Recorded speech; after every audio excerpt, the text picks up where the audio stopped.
How you guys doing? We're Real Sensi. We're here with Eric Hirschhorn. Before we get started, I just want to give a big thanks to our sponsors, Puff Sauce, and also want to give a shout out to Baker Custom Tees for the Real Sensi mugs. Thank you very much. So let's get started. Thank you so much for coming down. It's really been awesome, a blessing. Well, thanks for having me. It's not that far of a drive down the 405, so I can shoot Right? over. And Locals, it's totally that's easy. how you do it. Yeah, always. So how did you get your start in music? So my pops is a musician, which kind of like for me was a big thing growing up. I was going, and he was like a local guy, played like in local venues back in Seal Beach and Long Beach and like Huntington. Yeah. Way back in the day when these like smaller, same venues that exist now, but they're like different. Yeah. He would play Exactly. like bar gigs, and like now he has a classic rock cover band. They've been playing for like 30 years, and they like play all the park gigs. And I would go on stage as like a baby and crawl on the floor, the dance floor.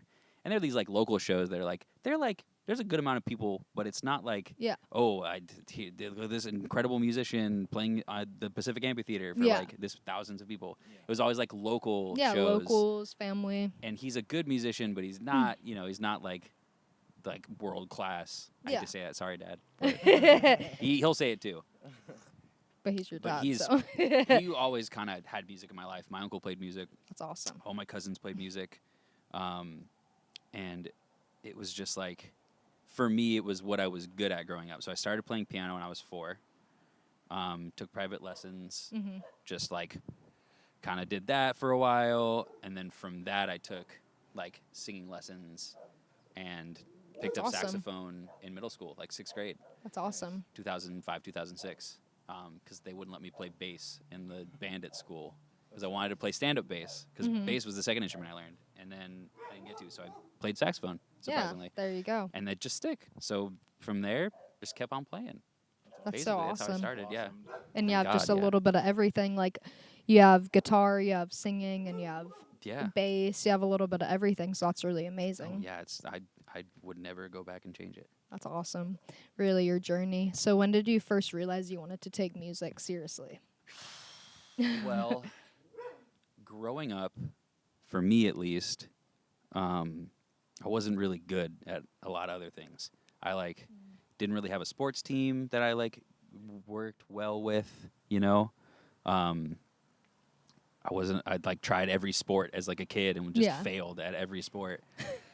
It was like, this isn't for me. Yeah. But kind of like when I started doing it in middle school and I was just playing more music left and right, playing with friends. I got in jazz bands at school. It was kind of around high school where I was like, okay, I kind of want to do this. Right. And then after my freshman year, I didn't make the jazz band because I didn't take it seriously, and I was just a fuck around as a kid, breaking people's windows with lemons and Rossmore, and we were right. That's how you do it. You got to grow up sometime, right? But so I didn't make it. I did my first year at high school, and then that summer I got into the Berklee College of Music 5-week program, which Berklee College of Music is this big, famous college. I got in because we had a friend that helped me get into the program, and I got to go, and I met a bunch of people. I went on my first tour. John Mayer was my first tour when I was 15. Awesome. And when that happened, I was like, "Oh shit! This is wow! I've never done something like this before." And I was like, "This is really something." And I really hope that I can make this happen. Yeah, that's amazing. And from that whole program, I got a couple other different big name shows and tours. But just from that, being a young kid, they let you be in the band in a different program, and I was like, "Whoa!" Seeing how real pros work is bananas. It's insane. So that's amazing. Right around seeing what you could do for people and seeing how you could change people's lives in big stadium formats and that's amazing. Small venues even, and just learning it. Sorry, my beard just scraped the. You're good. That's crazy. Just your journey and your whole process and going to college and some people they find their stuff. It's you don't always have to be doing sports. Some people you want to pursue music, and that's awesome. And that's really cool. Your whole journey. You know? Yeah. Exactly. Thank you. What kind of artists have you worked with since you started playing music? Ooh, okay. Here we go. I always struggle with this because I have to remember every tour, and there's a lot of people, and I don't mean to say that in a boisterous way, or a bragging way, but it's really in a loving way. It's God, man, yeah, it's tough. Let's see. Okay, let's go down the list. John Mayer, Wycliffe Jean, Alicia Keys. That's crazy. Sonovero, not a band anymore, but they were one of the first bands I started with. Premium Culture was the band before that got me into that band. That's cool. True Press, Through the Roots, Ryan Basilio and the Roosters, Tribal Seeds, The Green, Mike Pinto, Rebelution, man, a bunch of local people. So many to name. Gosh, jeez. And it's like Fortunate Youth too, Seedless. Man, it's all great bands. In a way where it's like I'm just glad that I was able to help all those people. Yeah. Like I really enjoy making music, and the fact that like I can be there to provide something good for people that I have confidence in, and they have trust and confidence in me to make something that's like a really quality product is like it's a blessing and an honor. Yeah. So, I mean, like, God, Ian Young, forgot to mention Ian. Sorry, jeez. Yeah, it's yeah. That's like a list, That's and there's a awesome. lot more. There's people that I'm not supposed to talk about. It's just like that. Yeah, there's a long list, and it's all Definitely. love, and I'm glad that I'm able to do it. That's so awesome. Yeah. And like helping everyone else, they're helping you out, and you guys are all putting out something you guys all love, and it's a whole family thing. Exactly. So adding on to that, what makes reggae music so special to you? Oh man. Okay. Is there a question after this? It's the first time you heard reggae music somewhere? Like, Sweet, because that's why reggae music is special to me. I think for me, the biggest thing about reggae, of course, yeah, please enjoy it, is a Tiguanyin from So the good. Zhang family farms amazing. in Anji Mountain. What part of China? It's Taiwan. No, it's going to kill me. It's the Anji Mountain range. I wish I was better with this stuff, but I'm so bad with this and memorizing. So good. Enjoy, yeah. Thank you. Of course. For me, reggae, the first time I heard reggae was like burping. Sorry. The first time I heard reggae was I was in the jazz band. I had just gotten off of that tour, and I was in like a reggae ensemble also at Berkeley that was like, I was like, oh, I'm from Long Beach. I know Sublime. It's sick. It's in my blood. It's funny. But like really, I wasn't. I was so faking it. serious. It was such a faking act. And like I came back home, and I had a friend named Aaron Argata at La Salle High School. And Aaron came to me and he was like, hey man, like you play horns in the jazz band. Can you like play horns in like my reggae band? Mm-hmm. And I was like, sure, yeah, totally. That'd be super fun. That'd be super awesome. And he comes to me like the next day with a stack of CDs from like here to here, all like listening discs. And he was like, all right, here's awesome. reggae A to Z of everything that like exists. There you go. But not just classics, the stuff that was happening at the time. That's when I was introduced to like Rebelution and like Tribal Seeds awesome. and all these bands of like Hepcats, Heptones, RX Bandits, Wow. like all these, the list goes on. Like there were certain, I would be like, oh, I really like this. And he'd be like, oh, cool. And he'd come back the next day with 4 discs of just that artist. And like eventually I got through this mountain of CDs and I was like, all right, man, I've listened to it. I think I know what I like and I think I'm ready. And the thing that like really hit me was the way I'm a jazz head, first and foremost. I'm a jazz musician trained. That's what I love. Mm-hmm. And there's an artistry in that music and even like some contemporary classical stuff that just really like the intention and the emotion that's put into the music really makes an impact. I think there are some genres and some songs you feel, even in popular music, that really are like, wow, I really felt something to that. Yeah. And there is nothing quite like the feeling of like locked drum and bass in reggae music. There was, when I heard Groundation for the first time, which was the band that changed my entire perspective on reggae. The first time I heard Groundation, Hebron Gate, Jaja No, the minute like I could hear jazz and reggae combined by still being roots music with a pocket that was just so locked and a feel that was so just like fulfilling and awesome and deep. That's what made me love reggae music. Is like there is something in the drum and bass and the concepts around how you create a rhythm, which I'm sure you guys know terminology. Definitely. How you create a rhythm that like really has some kind of power and potency. Like if you go to a reggae show live, I don't know. For example, Midnight. Von Benjamin just passed away, but if you saw Midnight live, the block between Ron, the bass player, his brother, and then I forget the drummer's name. He's gonna kill me all day. The big Bobo Shanti with the big dreads. The feel would just like shake in your chest. We went to Steel Pulse live at the Hollywood Racetrack year after year after year, awesome. and every time we do that, it's like Amlok's bass would just like rattle your entire body, and like it was all so locked. It felt so good. There's something about the feel in reggae that makes you move your head, and that makes you feel something. Definitely. And it's like that passion that like isn't in a lot of other music, man. And yeah, and with root stuff and even modern root stuff, it's like that's what makes the difference. Definitely. Really. And it keeps pushing you forward, and I really just love the message that all these bands are trying to spread, and not even like bands, just like individual artists too, you know. It's like all of these instruments bring out different sounds and styles, and how you're going to bring it across and stuff. Yeah, so 100%. That's awesome. What kind of artists give you guys inspiration to like create or perform?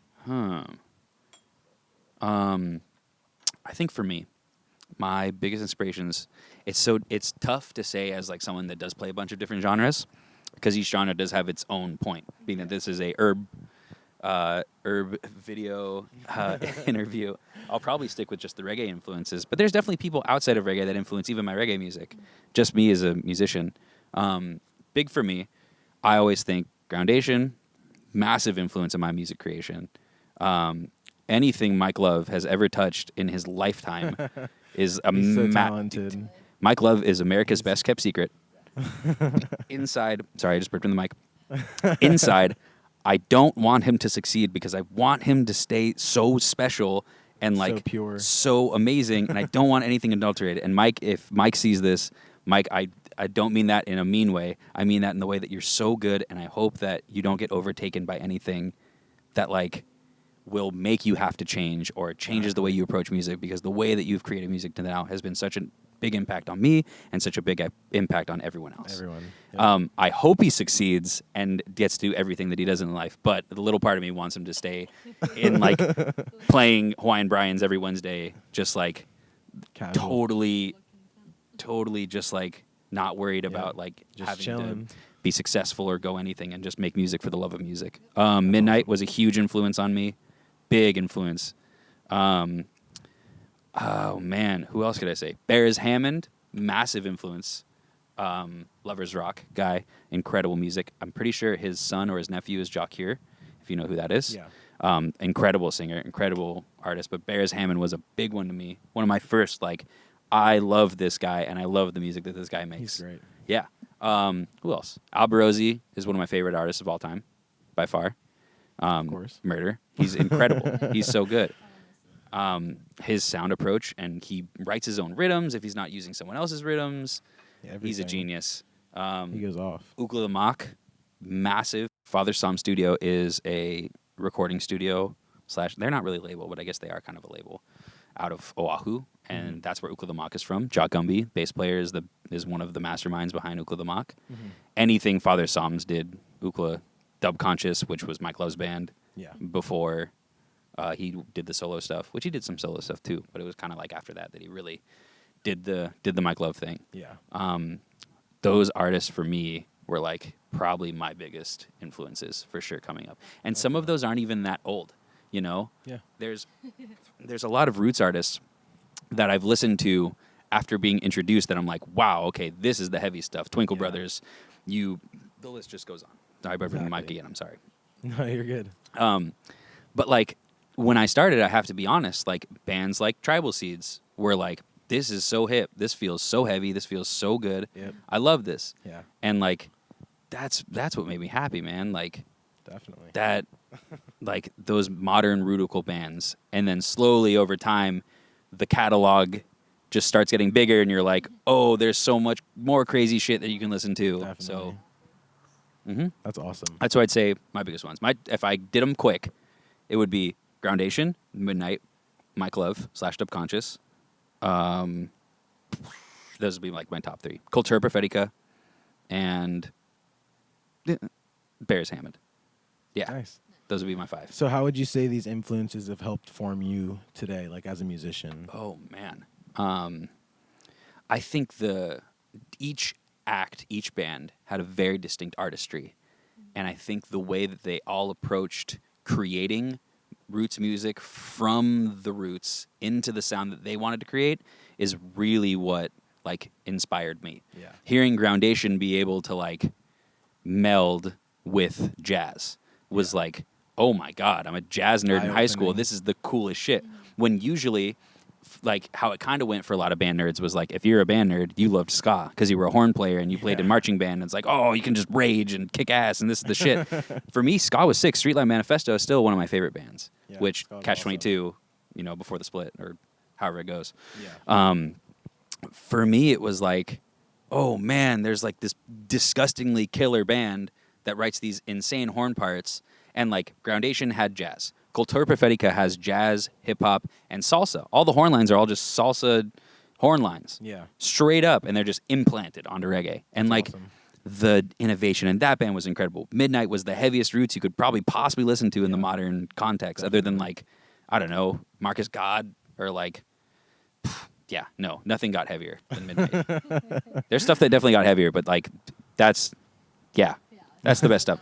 But like every band, and like you can even say that about the Expanders paying tribute. Like I love the Expanders. Everything that Dev did with the band when he was in the band, and everything that Cheekies does, and John Asher being the most badass drummers in the scene. He's like, crazy. dude, he's nuts. He's so good. He's good. So killing. He actually played on Mike Pinto's last album that we produced. That's awesome. And it was the same thing. Like, it added a whole different element because the musicians that are involved in a project really changed the way that the intention is had and that the music being created is had. Yeah, exactly. So for me, those bands really gave me a context of like, all right, I can really just be myself no matter what genre I come back from and just do it. Like, do what you want to do. Some, like, all the Ayaterra guys, like some of them were deep metalheads before they and became. You can still hear it in their music. Oh like, yeah, they have heavy influence. Over dude. that Yeah, too. like I'm pretty sure Nathan like was a scream. He was a screamer. Yeah, I think Lewis too. Louis. Or Luis. Yeah, Luis. 100%. He still is POD's screamer. Oh really? Yeah, he was POD's screamer. That's Or, crazy. like modern POD. That's cool. But he still goes on tour with POD, and he's like keyboard player, which there's not really a lot of fucking keyboard in POD's music. But like he's the screamer, and it's like that's so cool. Like I can go from Red Rocks with Reb, fly home, and play a coffee shop jazz gig with my own original jazz music, and that's totally okay. Yep. You know? Yep. I might not be able to make as good as a living doing that, just because that's the nature of the beast. But it's like that is just what it's about. You can still be yourself and still make music no matter what anybody else's opinion is. Exactly. People hated Harrison's voice in Groundation. But, like, I love it. Some people love it. He's such a beautiful soul and such a beautiful creative. And it's just, like, that's the beauty is you can be yourself and you can really make it. Definitely. You know? Definitely. That's how I feel, at least. That's awesome. What do you think is your most memorable experience on stage? Wow. There's like a very distinct good one that I can remember that was like good. There was one that was like, oh my God, this is happening and this is a night, which is kind of just like a bad gig story. Which is better to say? I guess. Which one would you guys want more? Whichever. We can do both. It doesn't matter. Shit, okay. You pick you're editing anyway. You can take out whatever you want to take out. I think I'll start with. We want to hear about you. Well, dang. The pleasure is mine. I think one of my most recent, like, big moments, man, there was a gig with Reb on our last tour. Man, what venue was it? God, this is going to kill me. Because it wasn't Cali Roots, but it was another show. It was another show we played. And this is so crazy because, like, I distinctly remember, like, tearing up on stage and being like, wow, like, this is really happening. It was on Fadeaway, because on Fadeaway we recently had people put their lights in the air and, like, you know, as, like, the whole stadium lights up, and it's just like, oh, my God, this is life-changing. I think for me, you know what it was? It was Pacific Amphitheater. Last time we played the OC Fair this year. My parents were there at the show. I saw my first concert ever at the Pacific Amphitheater when I was, like, a baby. And, like, I have memories. It was Steve Miller Band with my dad, my mom, and then my dad's two friends. And we all went together, and I was, like, a little kid. And there was just, like, herb flying everywhere. And I was a kid. just like, no, you're all good. I distinctly like remember that being like my first big show I ever saw, and like playing the Pacific Amphitheater in the county of which I went to school, and like just hustled ass on our shows in LA with a band that was like out of OC, and like it was the time. Yeah, like looking out into the crowd and seeing like, man, people are really here and they're really committed, and like we are making a difference as a band, and I'm here to be with that movement and be a part of that. Definitely. That was, I remember like crying on stage. Cali Roots, I definitely cried on stage too when that happened because it was the same thing. Yeah. But I felt like my family was side stage. I could see them in the crowd when they went into the crowd. Yeah. It was just like, man, this is something. That's really awesome. Really and something. It definitely shows too, and like you like talking to us right now and like being here, it's like it's awesome, and it's like it really shows like how humble you guys are, and it's like it shows through your music too, and all of us enjoy listening to it, and we all know you guys are all passionate and like great people too, so it's amazing. God, thank you. Of course. If you want to hear the shitty one, I remember one of our first bigger tours with Sonovero, which was the band that like really got me kind of into the scene. We were like, I don't know if you ever heard of their music ever. Maybe. Or if you look, I don't know if our stuff's still on Spotify. Might be. I think I've heard it a couple of times. It doesn't even matter. The guys don't even gig anymore. But I know some of the guys might see this, and it's just cool that we can even talk about this kind of stuff. Yeah. But in Sonovero, we did our first. That was where like I got a lot of my reggae experience, playing with like other people and like all of our local bands and like booking horn sections. It was our first tour, big one. We were in Houston. We were playing this venue called Mangoes in Houston, and it was metal night when we showed up. And it's like we didn't have any pretense to the gig, and thank God our friend Aaron, the guy that got me into the band, he had been growing up all his life with his parents taking him to reggae shows and meeting promoters and like befriending people, because he'd go to every reggae show, and like he was able to book a whole tour in high school. And like that's awesome. And like nail it. Sure, there was some financial shit that we were like, how do we do this? But like he was nailing it. Yeah. But he did so. I mean, he was booking shows better than some of the guys that are like booking shows now. To be honest, I was so impressed with how he did things, and I was also just along for the ride, playing the music. It's amazing. And he was the bass player, surprisingly too. So he was just nailing it. Anyways, we show up to this venue. It's metal night. We walk in just to like we had just gotten done with the drive. We were all pissed off. It was a long ass drive. We get out. And it's like, oh my God, there's like 18 people in this venue, and it is raging. It's full metal night. It's just like, what the fuck is going on? This is nuts. And we're like, dude, bail. We all looked at each other. We're like, should we bail? Like, this is it. We need to bail now, or else we have to play the show. And we're like, okay, let's just feel it out. We'll do it. That's crazy. And like, we like went to the back and we started drinking. We're like underage. We all have like, fake IDs. We're all like drinking beers and trying to fake it. And we're just like, yeah, fuck yeah, here we go. And we're like, this is, let's just do the gig. Let's not care. Let's like get drunk now and like not care about the gig. And metal night ends, and then we start setting up our gear, and people all went outside and they were like smoking cigarettes, smoking herb, like probably smoking other things down the road. It was in like a hood ass part of Houston. It was a gnarly venue, super gnarly venue. And like we're setting up, and then a dude gets tossed over the bar inside, and there's no one in the venue. Wow. The bartender tosses a guy over and just like throws him out, and he's bleeding in his face, and he's like, just like, it was gnarly. That's crazy. We're like, this is the craziest thing we've ever seen. People are getting like thrown out of like windows and like thrown on the ground. We were still setting up. We're like, fuck it. I guess we should finish playing. We start playing, and the whole venue filled up, and it was like the best show of the whole tour. Yeah. Out of nowhere. And we were just like having a blast, and the crowd didn't care that it was reggae. They all came in, they were all dancing, and like I ran out in the crowd and like had a blast. It was just like, it went from like the worst night to like the dopest gig ever. There's people bleeding on there was still blood on the floor from when the guy got thrown. Wow. And we were just like raging. That's sometimes how it is, blood and all, but it's still a good blood, time. Blood, sweat, and tears, man. That's how you're going to do it. Blood, sweat, and tears. That's how you do it. Venues. I would say Cali Roots is a pretty big game. But then like oh man, this is the thing.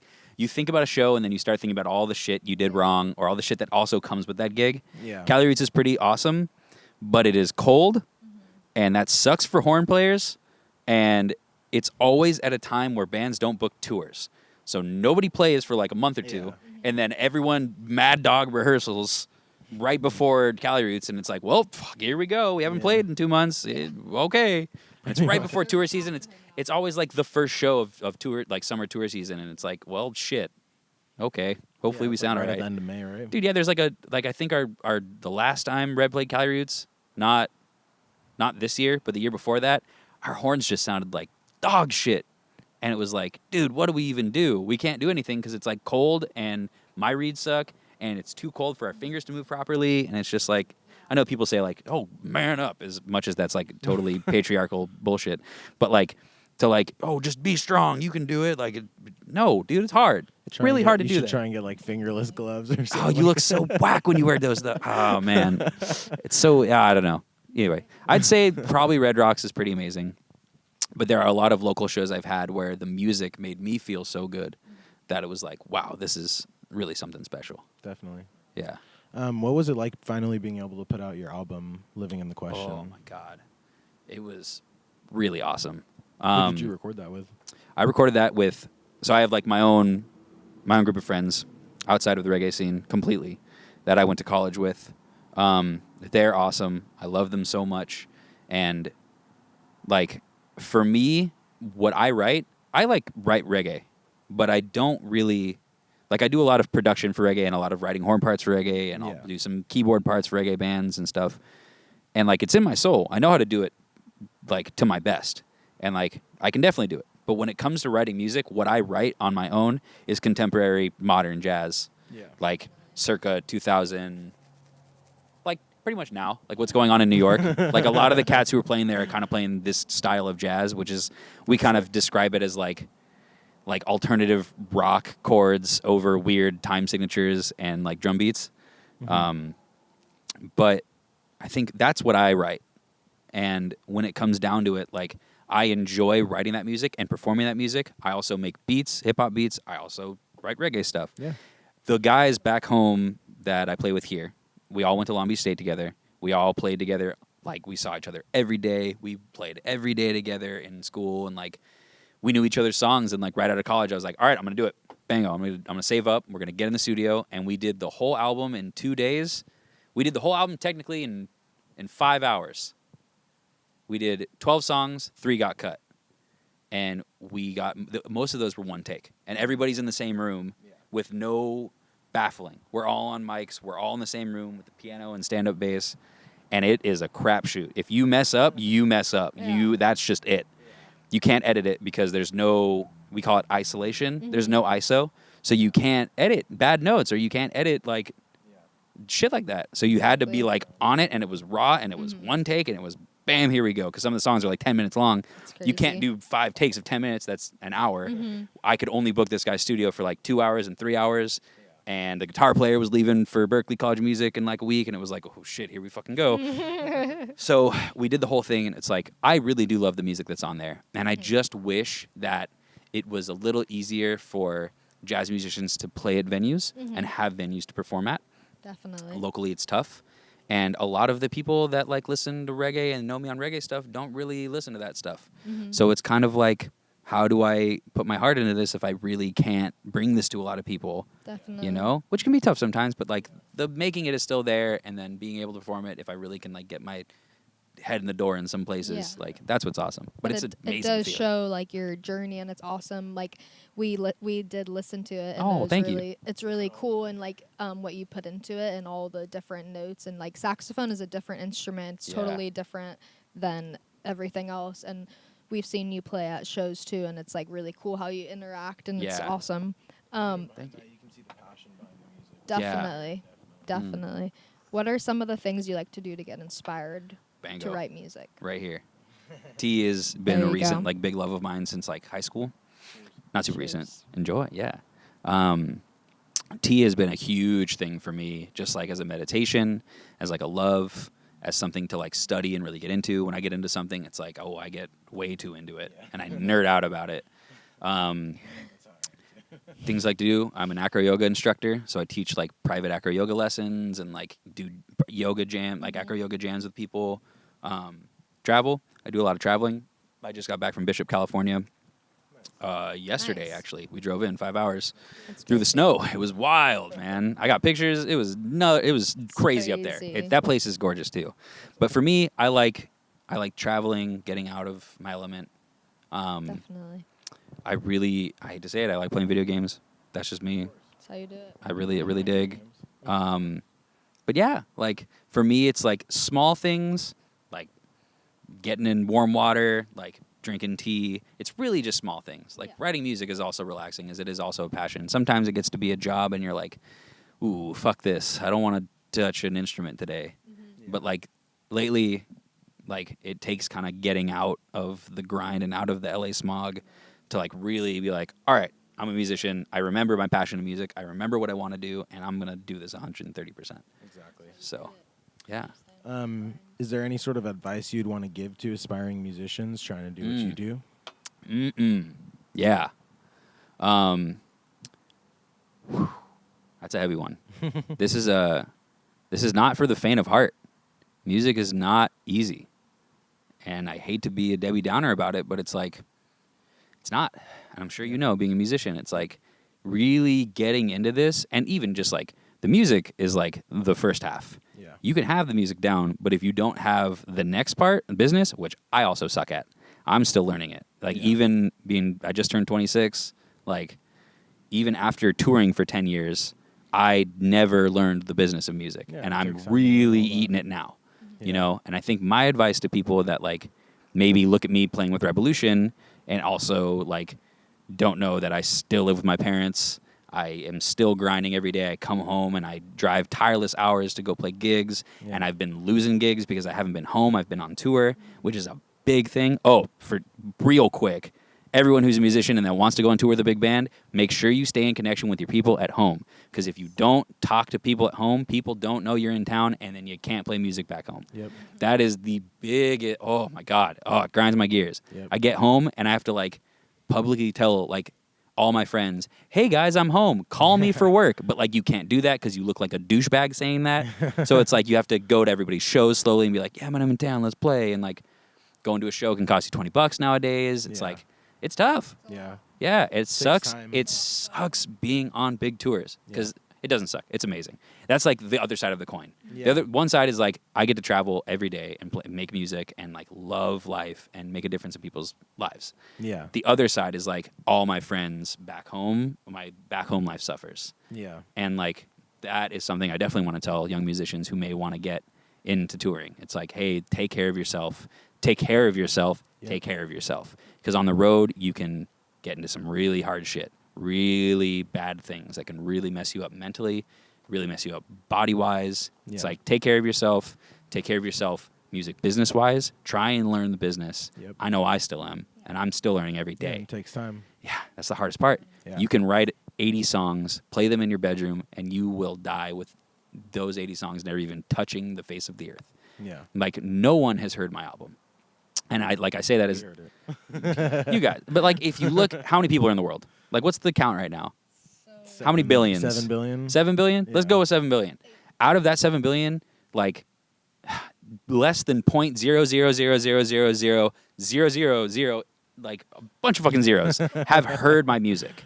And all like good. only because it's not even a problem. It's like I know that I have that music out there for myself because Yeah. I loved it and I Exactly. wanted it to be out there, and I didn't care about people listening because that's not where I'm making my money. Yep. It's not my focus. I'm not making my money in that department. So like this really is my heart on the Yeah, table for it's a you guys to passion. hear and listen. So like my biggest thing for musicians is take care of yourself, and that can be an umbrella of so many things. Health-wise, I'm facing that right now, like high cholesterol. I've been having really bad headaches lately, and I've been having to like go out and run. I fucking hate running. I hate running so much, but I got to do it. Except for on stage. Yeah, but like even that, like I'd be able to be so much like not out of breath and sweat my brains out if I actually like took care of my body and ate well. Yep. You know, so it's like Exactly. take care of yourself, business-wise in the music. Take care of yourself spiritually in music, and take care of yourself in any other department that you really need to do. Yep. Exactly. And practice. There you go. Practice. Take care of yourself. Practice so you don't eat shit on stage. Exactly. There you go. Easy. That's the most important. Yeah. Yeah, man. Are there any new projects you have been working on? Yes, actually. That's awesome. Can you hear a little bit about it? A couple. Okay. I have like there's like my goal in 2020 at least, because I definitely don't have time to do it right now. I have had on the backlog, a hip hop beat tape project that's like pretty much done. It has a remix of one of Rebelution songs on it and a bunch of other awesome stuff with a bunch of other features and good friends and stuff. That's awesome. Super fun, but like I've definitely had some roadblocks on that, but we're making moves to finishing it. By 2020, there'll be 4 projects I'm for sure releasing. Nice. I'll be releasing a beat tape. I'll be also releasing a second jazz album. Wow. So just like Living in the Question, but different songs, new arrangements, new sounds that I've been working with. I also have, currently I'm working on a reggae rhythm mixtape where we are connecting with every single band and people that I've worked with. Nice. It's me. I'm working on it a lot with Kyle Ahern from Reb. Nice. Me and Kyle are working together to make all these rhythms, and then we're emailing all of our friends. You know, we've got Luton Faya on some songs. We've got Father Psalms, everyone on Father Psalms, bunch of Hawaiian artists. Rockmani's on it. That's awesome. Tribal Seeds, Steve Jacobo's on it. Like New Kingston, the list goes on. It's everyone we've ever worked with, ever. I'm calling everybody, and all tracks will have about like 2 features of artists. That'll be a really good album. It's gonna be really fun. So it's like a reggae rhythm mixtape, and then what was I have a jazz tenor saxophone duet album where it's just 2 tenor saxophones. We have done it with a percussionist before, but it's like I have a collection that I've specifically written songs for my saxophone friends that I know how they play, and I've written duets just for them. So we'll go into the studio and just do 2 mics, and blam, we just play together. That's how you do it. With these written parts. So yeah, those are the 4 projects I'll have done by next year. And it's like intimate too. You could just really focus on like the music and spread the passion and your love exactly. And it's like it's one thing. Yeah. All over. That's awesome. Exactly. Yeah, man. That's where, because I'm a lot of things together. I'm a lot of different musics together. I love T-Pain just as much as I love Twinkle Brothers. I love Twinkle Brothers just as much as I love Keith Jarrett. I love Keith Jarrett just as much as I love Elton John. So it's like you only get by like what you really love, and exactly what moves you. You know, what is your favorite thing about the whole reggae scene? About the scene, man, friendship. Everybody knows each other. There are some times where people's egos can kind of get a little in the way. Yeah. I think that's just being a fucking musician. Some musicians are just musicians. What are you gonna fucking do, man? Yeah. It's like there's love, but sometimes they're definitely like, oh yeah, I play the instrument well. I make the music. I think it's friendship. Growing up in the scene, everybody knew each other. Like in Sonovero, we were best friends with all the other bands we played with on a bill. If we were playing with Catch a Fire, we knew Logan. We knew the guys. Awesome. It's like if we played with Fortunate and we were on Fortunate, we would book shows and be like, all right, we want Seedless, we want this band, play with us. We're opening for Tribal Seeds. We already know the Tribal guys. We're opening for Midnight. Yeah, we're opening. Our first gig with Premium Culture, which was the band that became Sonovero because a couple of us left. Our first gig was opening for Don Carlos at the Key Club. That's awesome. And like, sadly, I wasn't there. I was in Israel, because I was on an Israel trip for 5 weeks for some fucking reason. But I had to miss the first show playing with Don Carlos. It pissed me off because, like, we were a new starting band. We had such a dope gig to start with, That's awesome. Yeah, and, like, I think the coolest thing was that everybody looked out for each other, and everybody knows each other at least. It doesn't matter how big or small you are. Like, there is a sense of, like, yeah, like, we all were there. We did it. We know what you did. And, like, growing up, we were all figuring it out too. Fortunate Youth guys were like digging, and we were like their understudies. We like recorded the same studio they recorded. They told us where it was. They told us their tricks. We came and jammed with them. Yeah. Everyone knows where everyone was. Yep. And like that's the love of it. It's a big family. Oh my gosh, yeah. Like, man, you can talk to anybody, and if you're starting in a band, if you have love for reggae music, it's like we all have love for reggae music. We all know what we want to do and how we want to make it. Exactly. So. Exactly. Yeah. That's awesome. Yeah. Is there anyone you'd like to shout out that has helped you throughout your whole music process? First, shout out my parents, for sure. Bob and Eva, you're amazing. I love you guys so much. I think in each realm of what I do, there have been people that have directly influenced me. My middle school teacher, Justin Padilla, has been someone that really changed my life when it came to music. In high school, Aaron Argata, Dylan Taylor, man, those guys, and like Dewey Clark, They're these guys that I don't know if they'll even see this video, but like I know for a fact that I need to say their names because if it wasn't for Aaron Argata in particular, I would not be playing with any of the bands that I played with today. That's awesome. If it wasn't for my parents, I wouldn't have gotten the bigger tours that I've gotten either when I started, you know. Yeah. My girlfriend, Laura Dolliger, I love her, and she's been a big influence for a lot of my music and a lot of my growth as a person. That's awesome. She's been incredible for who I am. Backbone. Definite backbone. She just moved to LA from Minneapolis. We've been doing long distance for about 3 years, and she just moved in September. That's awesome. So we moved in together. It's been pretty incredible. She's a rock, man. She's a rock. All the guys in Reb, Rockmani, you know, fucking Zach, Kyle, all those guys. It's like, thank you so much for being brothers. Thank you so much for being such amazing people. All the Tribal Seeds guys, all the other people that help raise me up. There's such a long list, man. It's so hard because that's what it was. It's like it's all such a collective family. Yeah, definitely. Like Jeff Monzer, one of the owners of Cali Roots. Like we started going to Cali Roots, and he's seen me almost every year at that festival play a stage at that festival. Awesome. And it's like he's raised me by having that festival. Like that's awesome. If it wasn't for the guys in True Press, I wouldn't have learned to record right. If it wasn't for Fortunate Youth, I would have learned to play reggae right. If it wasn't for the guys in Roots Covenant when they took us in to play the heavy Roots shows in San Diego, I wouldn't have known what Roots music is. Yep. So it's like forms into one. Everyone who sees this, like, you know who you are, you know what you've done for me, and, like, I love you eternally for what you've allowed me to do in life. So. It's awesome. Honestly. Yeah. And since we're real Sensi, we got to ask, what's your favorite strain? My favorite strain. I am a big fan of OG Vader. I have been a big fan of OG Vader. I like OGs for indicas big time. When it comes to sativas, though,